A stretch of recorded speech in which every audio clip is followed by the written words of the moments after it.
Today we have told or said goodbye to a very dear friend from the family. Um, and on this particular day, as we're saying goodbye to someone when they are leaving this realm of life, this realm of being in the physical body and going towards another world of being with spirit. In this time, we have to celebrate the life that this person have brought us and all the lessons we have learned from this person. I remember some beautiful things about the person in the family. He he showed me a lot of good with all the animals. When I was young, I was a bit afraid of cows because they were so big and I was so small. But when he told them that they all had names and he petted them and made sure I gave them food and helped to take out the trash, from the barn, and giving them sugar, the big sweetie.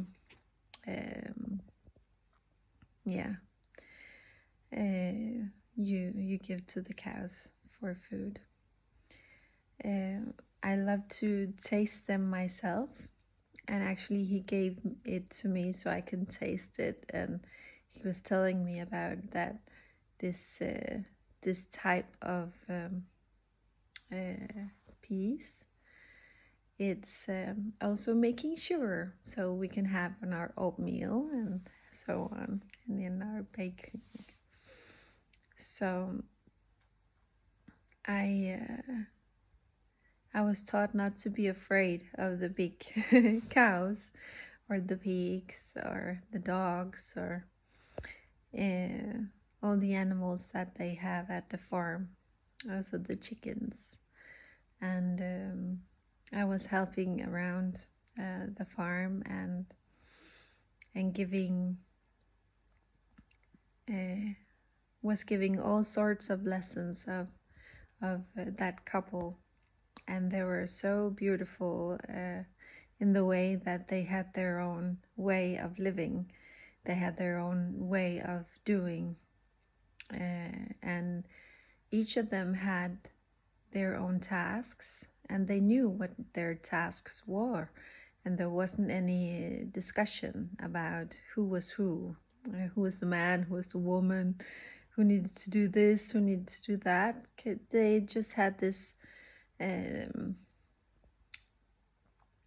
naturally feeling of who's doing what and how, and not making a big discussion of how it should be.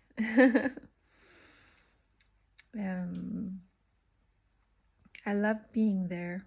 I love being in the garden of the flowers, and just being there with the animals. It taught me a lot, because I sensed it already at that time, the little cows, and also the big ones, because when I stopped being afraid of them and I actually felt their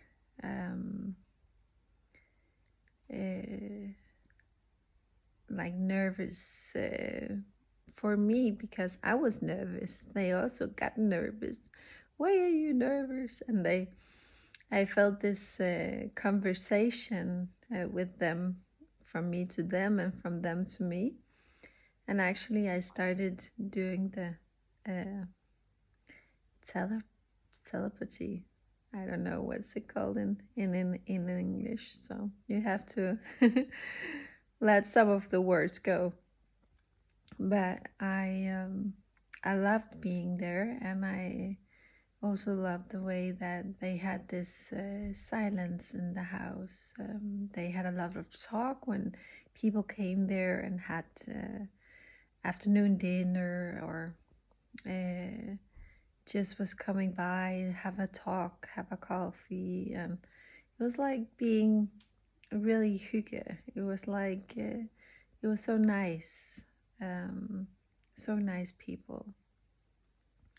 And they also had this ethics of being human and how to be human, and also in the way that they was acting towards you. It was very comfortable.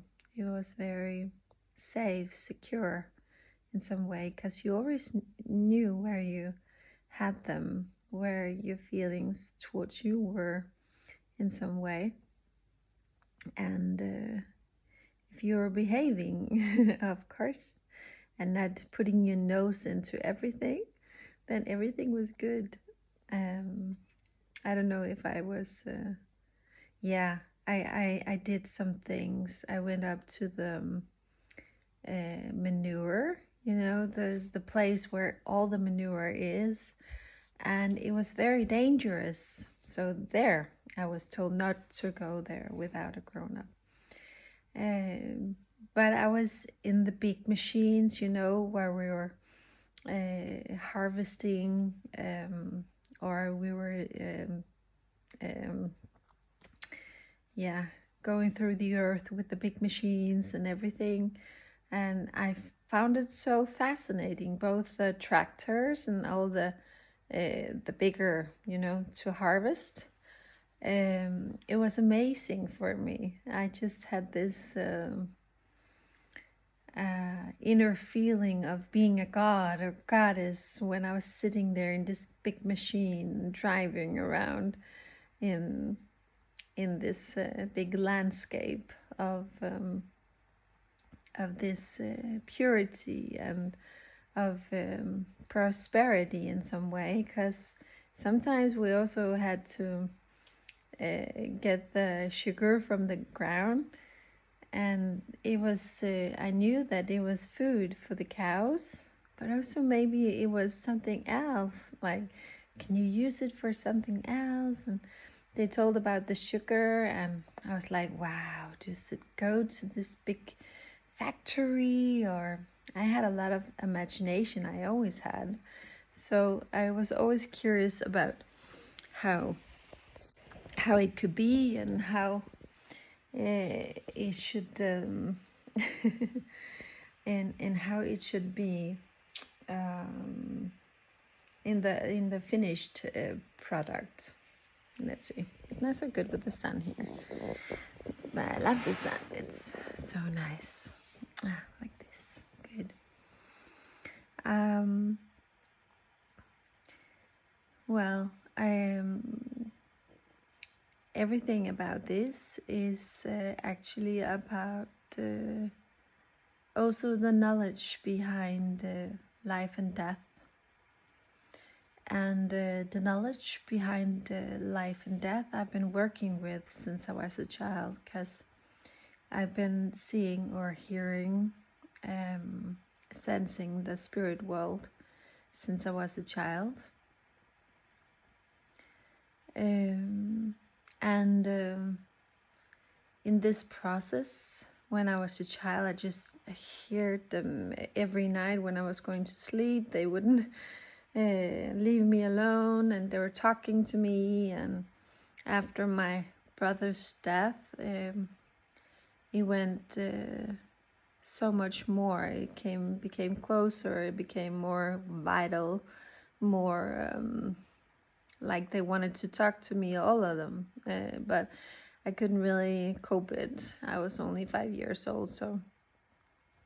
But I realized a lot of things over the years, and since I was 5 and got older, I learned about the mechanism of the spirit world, that they are just normal people like you and I, And of course, every time someone passed away, they would be here with me in just an instant.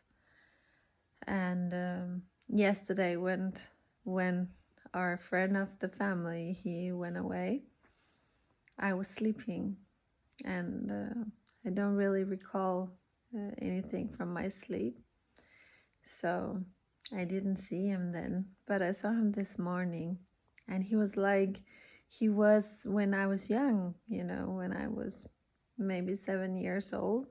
He was still this um, lively, very fresh man, and that wanted to share and show the world to me like he did when I was a child. So I want to thank him. But when we are in this process in the family of the angel of death, when the angel of death comes to the family, it also shows that a new point, a pointer, a new life is starting. In some way, it's also very balanced in the families that the life that's gone away is starting new life in some way. And not, it doesn't have to be another person coming in. It doesn't have to be a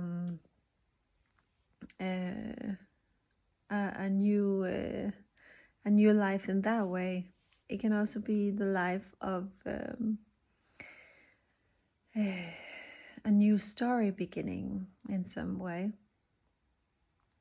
And when we're listening to, or when we see the angel of death and life, the angel of death is also the angel of life. And in some traditions, religions, they have different names.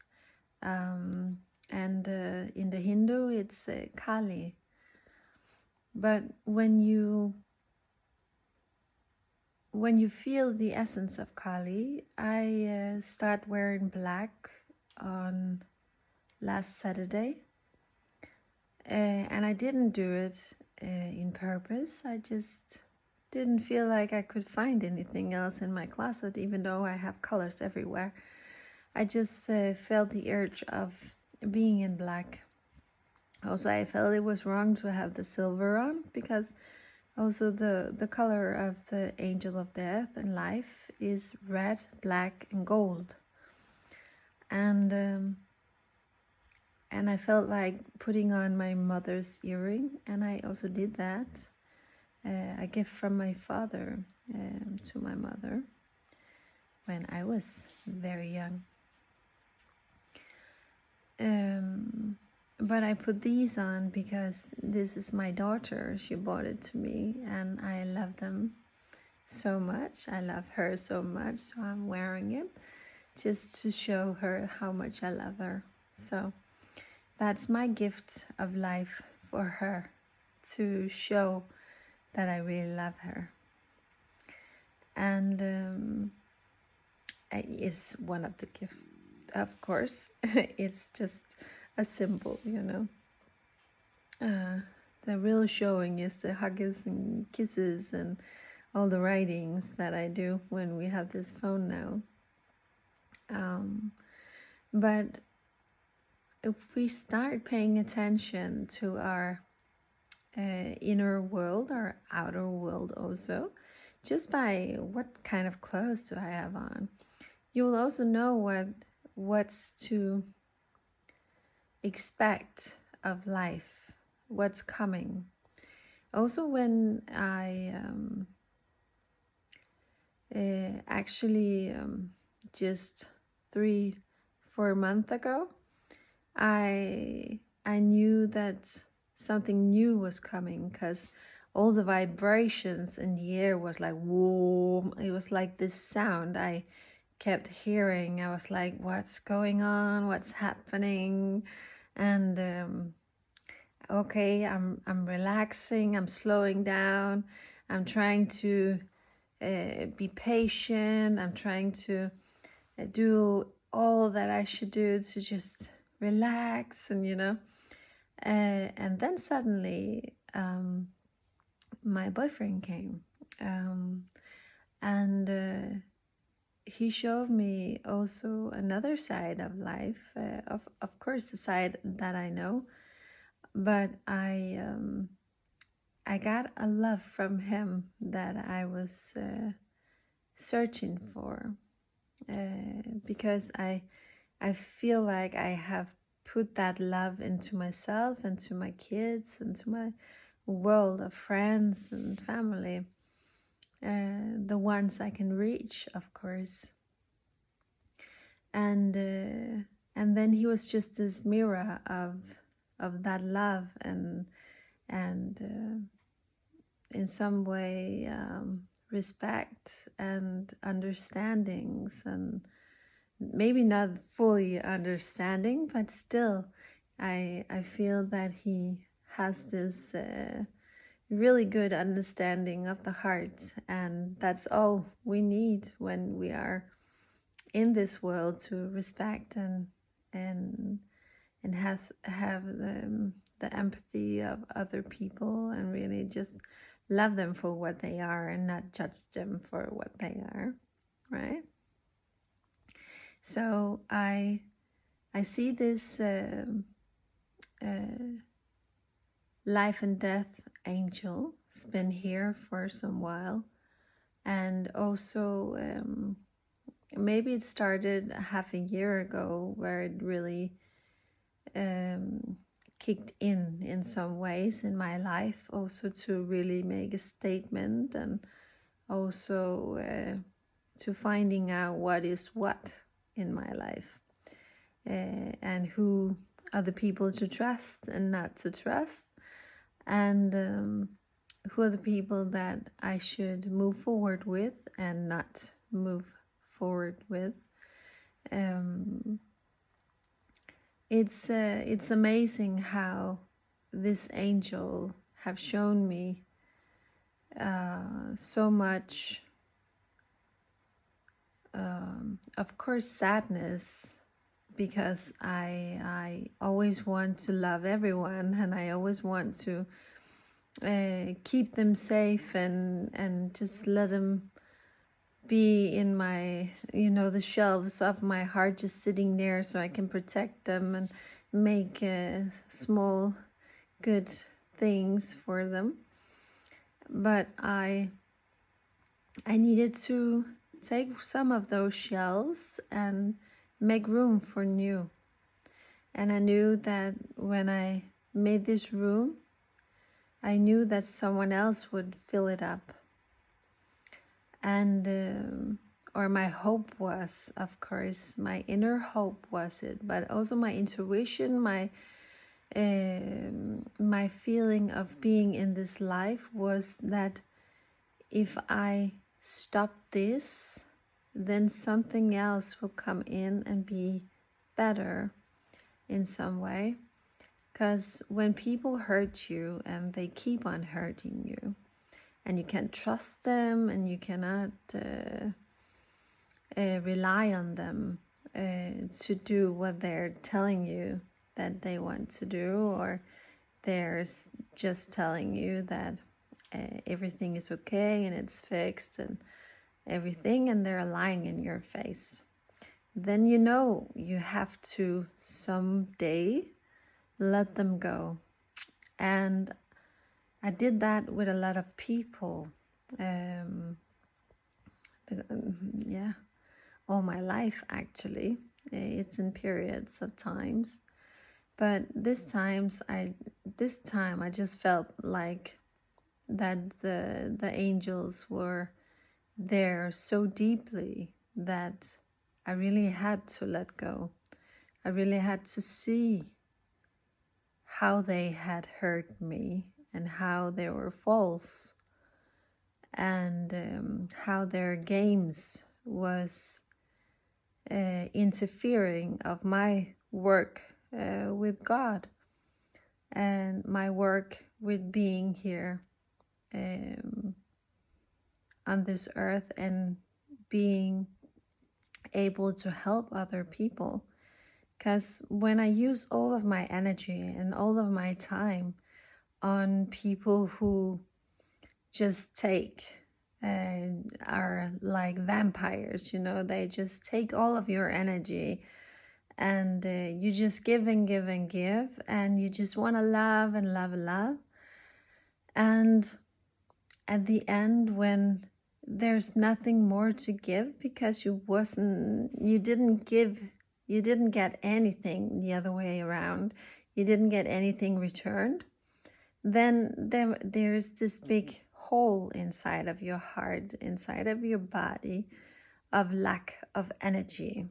Because you can fill it up yourself, and you can be happy and love. And if you do yoga and you do meditation every day, and you really have this big life philosophy, and your children loves you, and your family is there for you, and friends are there for you, then everything is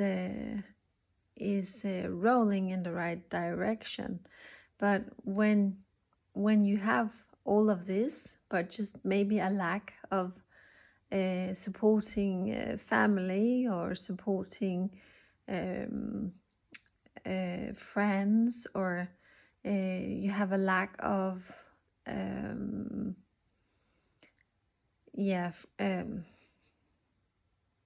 maybe friends around you that just maybe are taking all of your time, or you're using your time on something that's really just time, nothing more than just time. But what you put into it is all your effort of the day, if you understand. So what we have to do is pay attention to this angel, because the angel is always there. The angel is always feeling and sensing all of your moves and all of your attention towards all there is in your life, and they always want to help you. Actually, you really just have to make a prayer and ask them for help.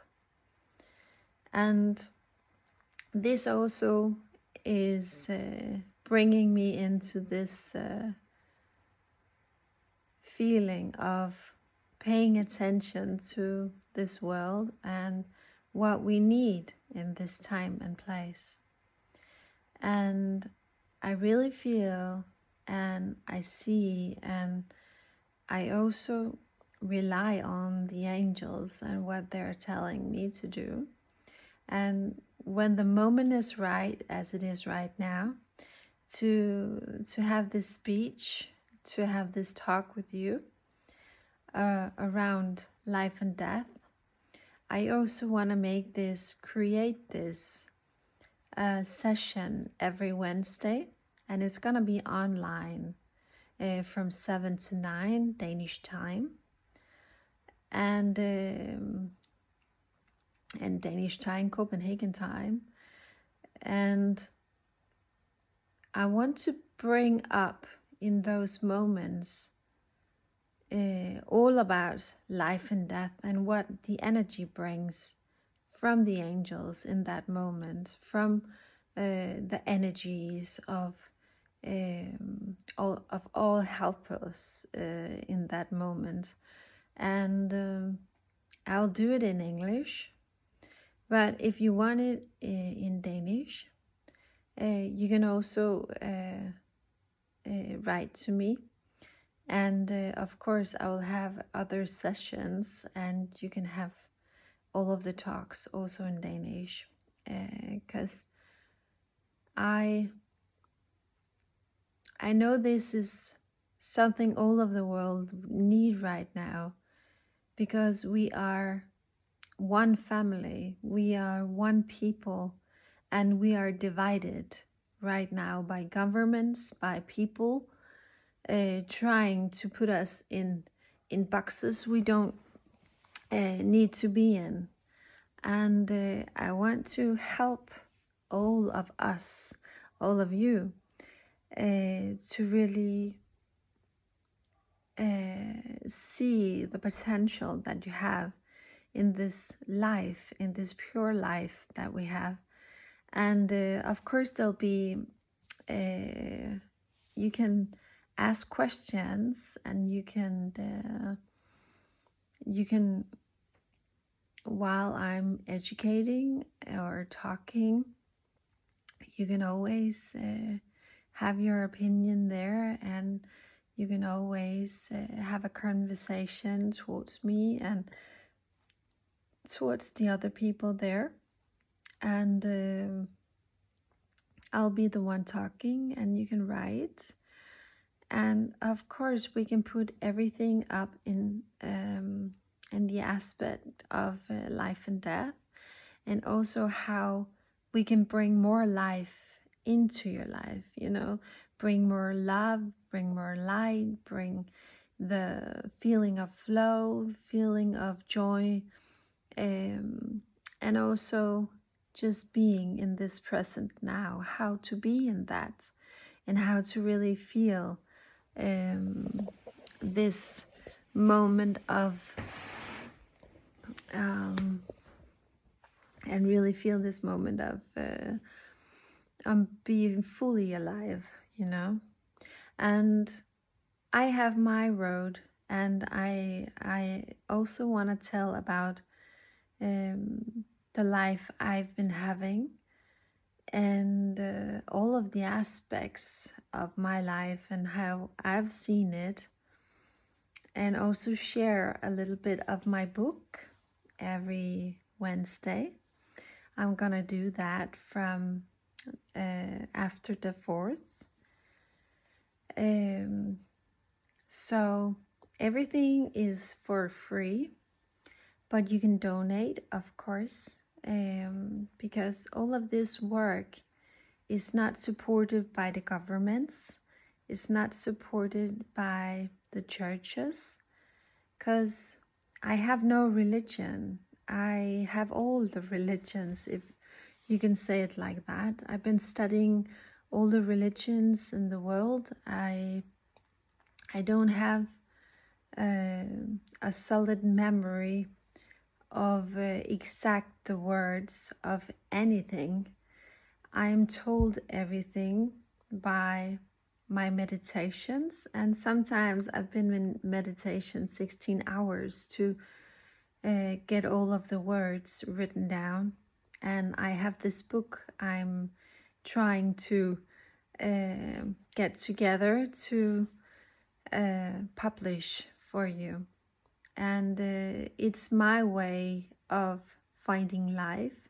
It's my tools of bringing more vitality into my life, and also the feeling of being alive. So I hope to share this with you, and I hope that you want to share the world of the angels with me. And today I'm wearing black because the angel of death has been at my path. And I've lost a family, or a dear friend in the family yesterday. And also the black is also the white. You know that? It's no color. It's really just being able to be in the present now without any energies of disturbance. So when you see people wearing black, they just need to be within themselves and just need to do the job that they're supposed to do. And right now I need to just feel my inner self and really being what I am. And this is what I am. I'm a teacher of love and light, and that's what God given me, and that's what the angels are showing me all the time, that this is what I am.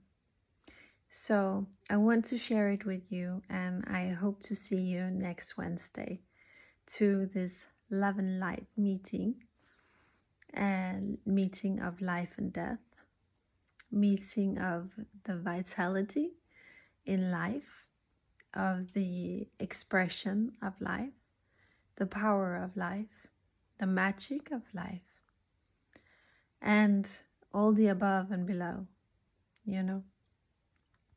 So let's start this together so we can make this world beautiful once more, without anger and without all of this war and all the ungratefulness that is out there. We need to be together as one people. We need to be together as one heart, because that's what we are. We are not separated. We're like the trees. If you kick one up here, they can feel it down in Canada, you know. So many people don't believe that, or it sounds really strange, but it's true. When I do a clairvoyance, I do a clairvoyance even if you're in South America or in United States or in China, wherever you are in the world, I can find you in your energy. I can sense you in your energy. We have this grid in our layer here, you know, just like the trees and the ground. We have the earth, and we have the winds and the air. And in this air, we have this grid where you can sense all energies. And I've been giving all of the senses. So, of course, I'm using it to doing good and doing all of the light work that I can do for the angels, for God. So, and of course, for the people. So, I'm here, and I can't wait to see you. See you on Wednesday. Love and light, and a happy day for you.